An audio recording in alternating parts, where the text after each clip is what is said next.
இன்று அதிகாலையில் நாம் பரிசுத்தரின் வார்த்தையை நாம் தியானிக்க இருக்கிறோம். இந்த நாளிலே கூட எபிரேயருக்கு எழுதின நிருபம் 13வது அதிகாரம் 5வது வசனம்.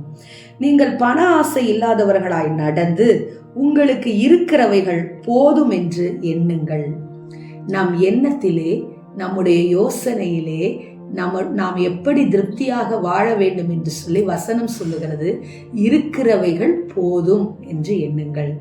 ஆம் தேவஜனமே, இன்றைக்கு அளவில்லாத ஆசை நம்மளை பாவத்திற்கு உட்படுத்துகிறது. அளவில்லாத ஆசை கற்பனைகளை விட்டு நம்மை விலகச் செய்கிறதா இருக்கிறது. ஆம், இந்த நாளிலே கூட கர்த்தர் நமக்கு அருமையான ஒரு வசனத்தை கொடுத்திருக்கிறார். இருக்கிறவைகள் போதும் என்று எண்ணுங்கள். எப்படி நமக்கு இருக்கிற குழந்தைகள் போதும், நமக்கு கொடுத்திருக்கிற கணவன், நமக்கு கொடுத்திருக்கிற மனைவி, இவைகள் போதுமானவர்கள் என்று சொல்லி உறவுகளை நாம் எண்ணுகிறோமோ, அதே போல ஆஸ்திகளையும் ஐஸ்வர்யத்தையும் நாம் நாடாதபடிக்கு எனக்கு இருக்கிறவைகள் போதும் என்று சொல்லி எண்ணத் தொடங்குங்கள். உங்களுக்கு தேவையானதை எல்லாம் கர்த்தர் கொடுக்கிறவராயிருக்கிறார்.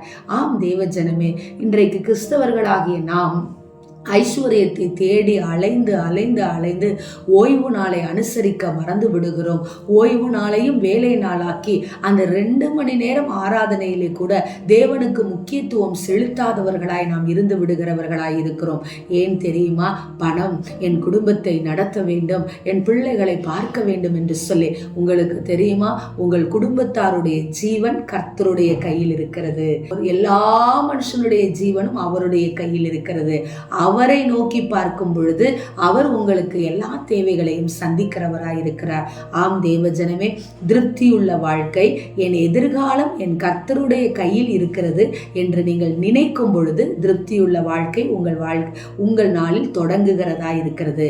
இருக்கிறது போதும் என்று நீங்கள் நினைக்கும் பொழுது எதற்கும் அங்கலாய்க்காதபடிக்கு, பதறாதபடிக்கு உங்கள் வாழ்க்கை மனரம்யமாய் இருக்க தொடங்கும். இந்த ஆலோசனைகளை கேட்டு இந்த நாளில் இந்த வசனத்தை கொடுத்த தேவனுக்கு நன்றி சொல்லி தொடங்குங்கள். ஆமேன். ஸ்தோத்திரம். எங்களை நேசிக்கிற எங்கள் நல்ல தகப்பனே, இந்த நாளிலே கேட்ட வார்த்தையின் பிரகாரமாக எங்களுக்கு இருக்கிறவைகள் போதும் என்று எங்களுக்கு கற்றுக் கொடுத்திருக்கிறவரே, எங்களுக்கு இருக்கிறவைகள் போதும் என்று நாங்கள் நினைத்து நாங்கள் நடக்க எங்களுக்கு கிருபை கொடுங்கன்னு சொல்லி நாங்கள் ஜெபிக்கிறோம். நல்ல பிதாவே, ஆமேன். Praise the Lord. ஹல்லேலூயா.